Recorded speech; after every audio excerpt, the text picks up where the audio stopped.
Welcome back. This is Tom, and this is Tom's Radio Room Show. And I'm going to show you something related to another hobby I've just started on. I haven't made a lot of progress, but I'm getting there. And this is this little keyboard. You can see it's pretty small. You know, it kind of fits right in your hand. And over here is a trackpad, which replaces a mouse. And this is really neat. I got this week off of Amazon for $17. That's all, $17. And the construction looks pretty darn good. The lettering is really good. I don't know how long it will last. Let me zoom in a little bit here. Okay, where is that zoom button? Oh, just lose the zoom button. I don't know how well over time the stenciling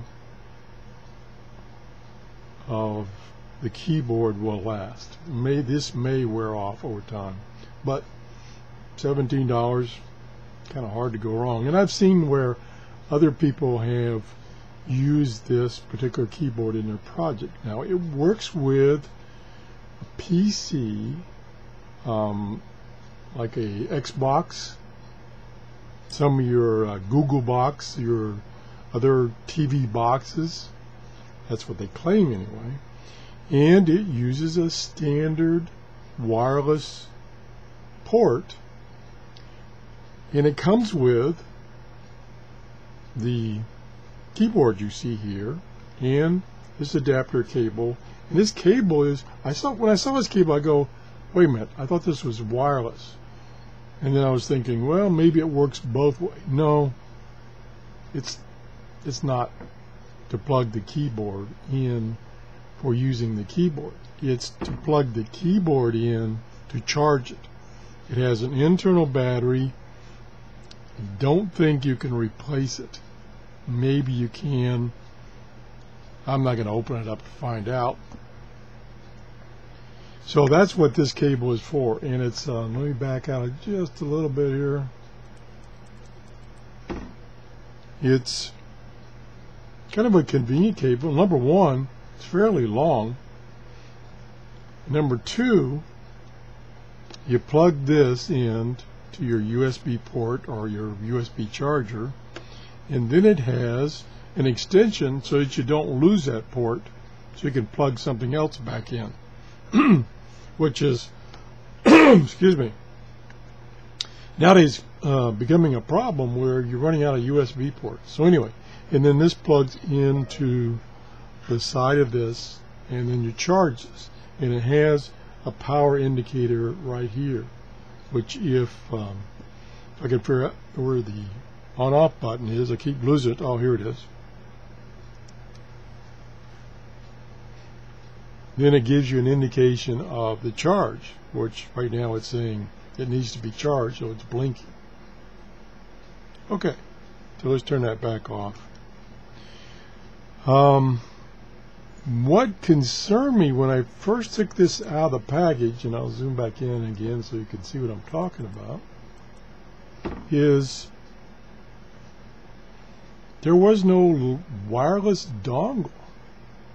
And I'm like, you know, this cable threw me off, and then there's no wireless dongle in the package.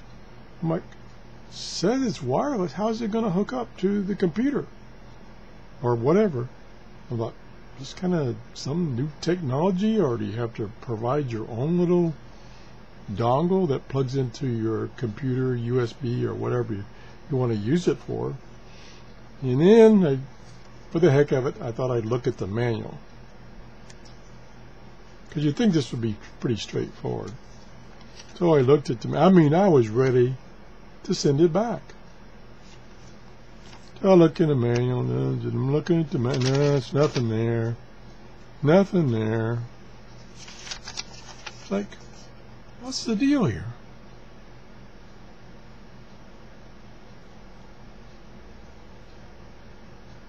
And somewhere, I couldn't find it to begin with. Now I have to see if I can find it again. Well, it doesn't matter. somewhere in there it says to remove the USB dongle from the keyboard and plug it into your computer in so many words.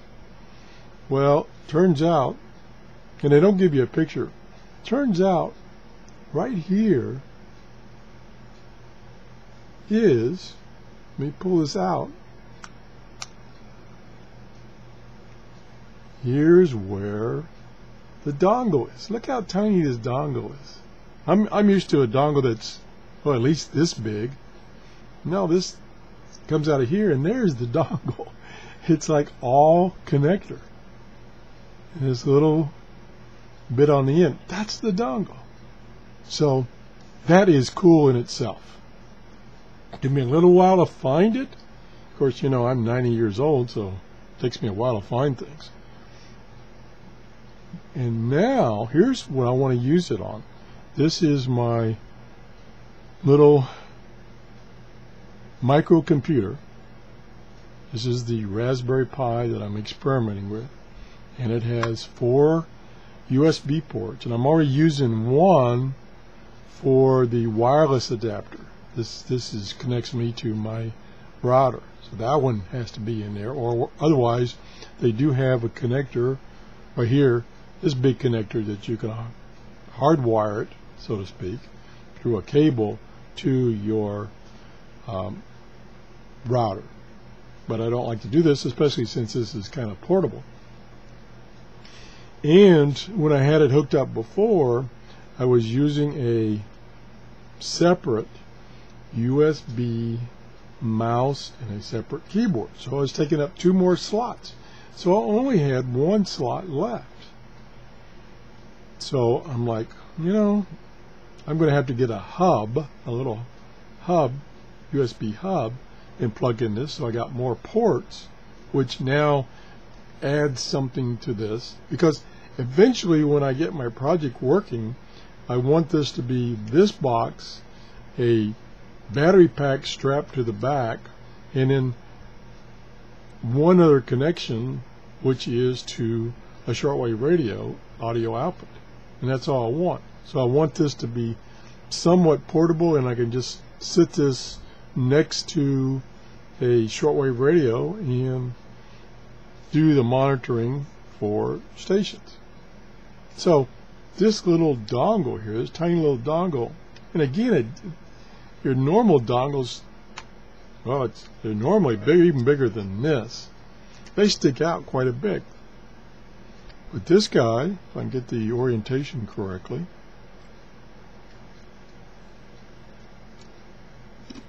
plugs right in, just like the other one. See that? Doesn't take up hardly any room at all, and it's still got 2 USB ports available if I need it. So this guy, this little keyboard here, replaces my big keyboard and my mouse, all in one, nice and separate. And it's not that difficult to use, as long as I just use fingers. Now, no way I could fast type on it, so I have to use fingers, which is fine, because again, I want to use this keyboard when I've got my project working, and not necessarily for when I'm developing it, but eventually for when I'm developing. And again, I can set this next to my shortwave radio and have this little keyboard nearby so I can do a few things. There won't be too many things I have to do, because my project is to have this guy monitor my shortwave radio for activity. And ideally, I want it to connect to the radio audio output and monitor that audio signal. When it gets above a certain level, it makes an alarm of some kind. Now, another thing that's an option that when I get this working is having one of those little 4-inch or smaller displays, so that it can visually flash at me or whatever when it detects that it's gotten a station. That I may not go for, because it's another box and I kind of want to keep this compact. So theoretically, once I get the thing debugged and working and everything, I should only need this box. That's all I need. And since I have a wireless adapter, then maybe it can send me the signal to my other computer. I don't know. I'm still in very early development stage, or learning stage really. So I kind of like this keyboard, and I think it will work quite well. I'm also curious to see how this works on my Google TV, actually TV box. I don't know that box has external, the one I have, because I have the first version of Google TV. I'm not sure this keyboard will interface with it. I don't know. I haven't looked at it. The other thing is I do have a Wii, W-I-I, console that I know can use an external USB keyboard. That might be another use for it, although I don't use my Wii console very much. It was originally given to me by daughter start that over. It was originally given to me by my daughter so that her children could play with me using the Wii. That was the original concept. Now, they don't even use their Wii that much anymore. So anyway, I just wanted to show you this little keyboard. Again, you can get it several places, but I got it off of Amazon. It was $14. I think it's going to work out pretty good. I've used it already by hooking it up to my laptop and having it be the interface to my laptop, and the touchpad and the keyboard worked fine, and there was nothing to install. I just plugged this little dongle here into my laptop, and it recognized it, and I started using it. That was it. That's all I had to do. So anyway, that's the show today, or one of the shows today. I hope to do some more. And like I say, the next thing I may get is one of those little portable TV monitors that you put in your car for a dash cam or a rear cam to watch out the back of your car. So I may get one of those and use that for development or just experimenting. But initially what I'll be doing is I'll do the initial setup and everything with this keyboard.